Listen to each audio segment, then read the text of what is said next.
Welcome friends to the 2024 Mercedes EQB 300. This is the 4MATIC SUV with 225 horsepower and 288 pound-feet of torque. These SUVs sticker for over $60,000 and a lot of journalists, they keep crying about how much these EV products cost and how high their MSRPs are. Well, I'm here to debunk this because really the MSRP of these electric vehicles is really irrelevant because there are so many ways that you can save with these products. And I'm going to talk more about that towards the end of this video, but there is a broker by the name of AutoCompanion offering like 17% off MSRP on these EQBs, plus $7,500 incentives that stack on top. You're getting close to 20 grand off MSRP, and these things lease for about $450 to $500 a month. But more on that in a little bit. Right now, let's take this thing out on the road and see if it's worth it or not.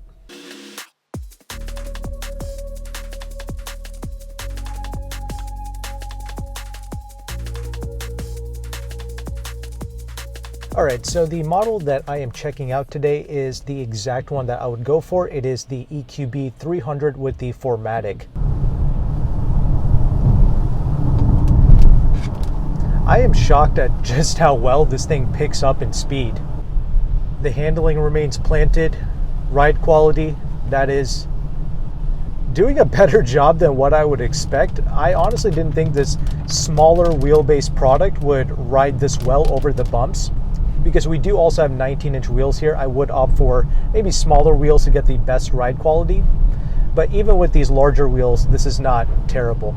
I'm also doing this review in the rain, as you can see, and stability, control, all of these things are perfectly fine. The brakes do have good stopping power, but I do wish that the brake pedal felt more firm. Now, obviously, this is an EV, so they do some strange things with the regenerative braking and all of these things. But overall, I am quite pleased with this product. The interior cabin is well insulated, pretty quiet. We don't even have double pane glass here, and in fact, this glass is kind of on the thinner side, but it's still reasonably quiet in here. It's obviously not like the top tier products that Mercedes has to offer, but then again, you would not expect that. You know, I guess for a lot of people, they keep griping about that $60,000 plus price tag, but does this car feel like $60,000? I would say it is rather close. I mean, most new cars nowadays, they all have like the same generic feel to it. As long as the vehicle exhibits quiet and comfortable driving dynamics, I'm perfectly fine with it.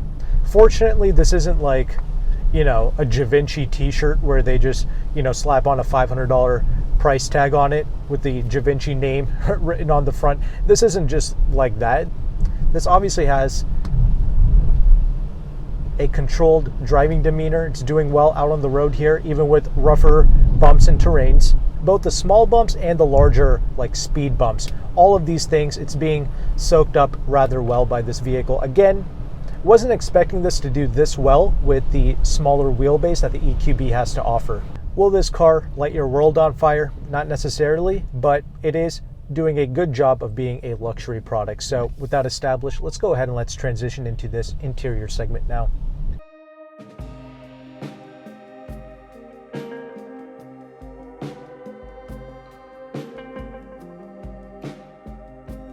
Okay, now that we are stopped, let's go ahead and let's talk about this interior space, because I am quite pleased by the solidity that this cabin has to offer. I remember in the past when I checked out a regular GLB gas model in 2021, I believe, the interior lacked a little bit of solidity, especially with some of the switches. Now I feel like they've corrected some of those things. Now I get it, for 2024, the EQB's got a subtle update, both with the interior and with the exterior. But those are subtle things. I'm talking about a full-on improvement with the solidity of the door panels, the switches, this upper, like, I don't even know what you would call this, like a mold injected material.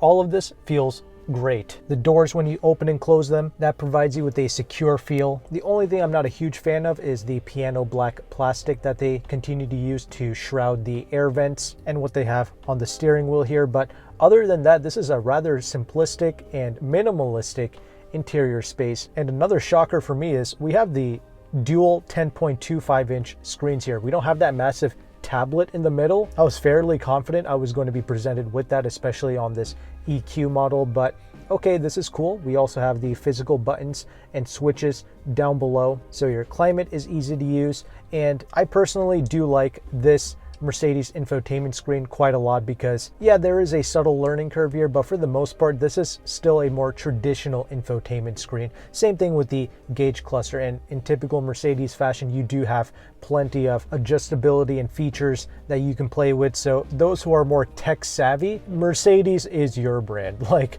obviously, the people who want a more traditional and simplistic user experience, they're gonna look elsewhere, but surprisingly, the tech, the features, the ambient lights, this is what most people want, and that's what most people tell me in the comment section. So there you go. If the gizmos and gadgets is what you're looking for, look nowhere else. This is like the Tesla stuff perfected. Okay, we actually have a real brand here with Mercedes where you have plenty of dealerships that can take care of you along with solid build quality, and we don't have any weird or obtuse driving behaviors here. Everything is normal. And of course, you do have your Apple CarPlays and Android Autos that you can utilize with the infotainment. I'll have the full list of features that you can expect with each trim level on the screen for you to check out. Center armrest space is a bit narrow, but it does offer you a deep amount of storage there. Glove box is reasonably cavernous. Legroom is good in the front and in the rear, and I'll talk more about the rear seats in a little bit, but the seats are reasonably comfortable because you do have some good lumbar support here. And we do have here one touch up and down windows for all 4 windows. And we do have here the optional Burmester audio system, and it sounds decent. We have a bright and clear sound signature here. And yes, that Burmester, it is definitely worth optioning for. I would try to get that on every Mercedes. But let's go ahead and let's talk about the rear seats. So the second row is plenty cavernous. Again, for such a small, nimble package, we have a lot of interior space. So I am impressed with what Mercedes has been able to achieve here with this EQB. However, there is a optional third row seat. Definitely don't get that. That's going to be totally pointless with these vehicles. The first and second row passengers, you have acres of space, both in terms of legroom and headroom. You do have some vents back there, and the trunk space is okay. Again, because this is a taller vehicle, you can obviously fit taller items, but the depth of the trunk isn't that large, so that's kind of a con. And I believe these EQB models lose about 5 cubic feet of trunk space compared to the gas models, which would be the GLB. And finally, before we conclude, I just want to mention most Mercedes-Benz products, they are rather safe in a crash test. These vehicles tend to be IIHS top safety picks, so that's great. Safety tech works good, and you get a lot of the useful safety tech as standard. So with that established, let's go ahead and let's conclude.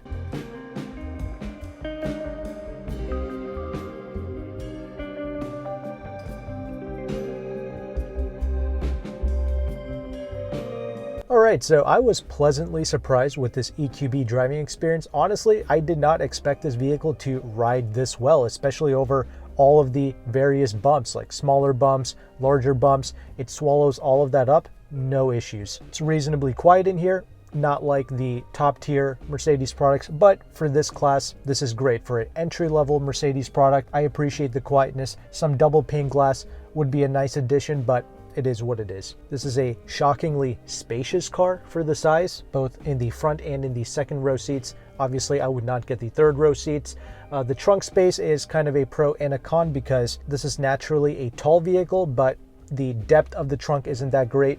And driving wise, I was impressed with the handling. Like, everything about driving this car, it's clean. It's what you would expect out of a luxury product. I just wish that the brake pedal was a little bit more firm. Otherwise, the stopping power is good. Now, here's the most important part of this video. Here's how you can save 17% off MSRP on a 2023 Mercedes EQB 300 or a 2023 EQB 350. There is a broker by the name of AutoCompanion, who is one of the largest brokers in the United States. Him and his partner dealerships are offering these insane discounts.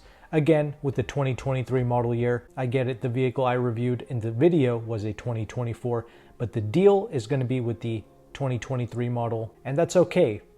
They're not drastically different, and the lease programs are insane. So let me walk you through it, because AutoCompanion also has a free leasing calculator, which I'm going to have linked in the description box below. This is a powerful tool because leasing programs, they change every month, and this calculator will also update every month, and it shows you the residual values, the interest rate of a lease, and the incentives that you can qualify for in your local zip code. So definitely check this tool out. And when you take 17% off on a $61,000 MSRP EQB 300, the selling price is going to be $50,000. But get this, there's also a $7,500 lease bonus cash, which stacks on top of that 17% off dealer discount. So 50 grand minus 7,500, you're at $43,000. And if you qualify for fleet or loyalty, you will get an additional $1,000 on top of all of this that I'm mentioning. So yeah, this is the stuff that I wish more reviewers would actually mention in their videos, because this is a substantial savings, almost 20 grand off of MSRP, and that's when this stuff becomes worth it. And because you can see the interest rate of the lease on AutoCompanion's calculator, we can see that the interest is only 0.79, so less than 1% interest being charged on the lease. So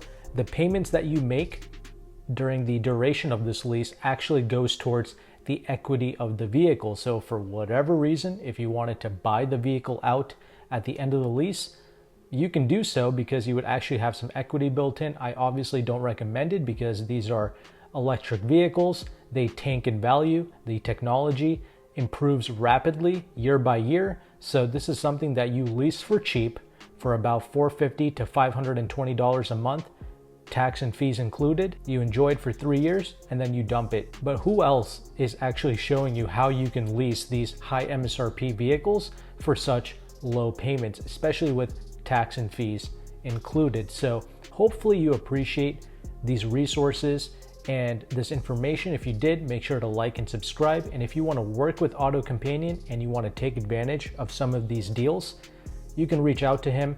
His dealerships are located in the Washington, D.C. area. He can ship nationwide. However, that's something you have to pay for, and he does charge a broker fee. However, if you sign up with my affiliate link in the description box below, he will take some money off of his broker fees. Thank you so much for watching this video. Take care and goodbye.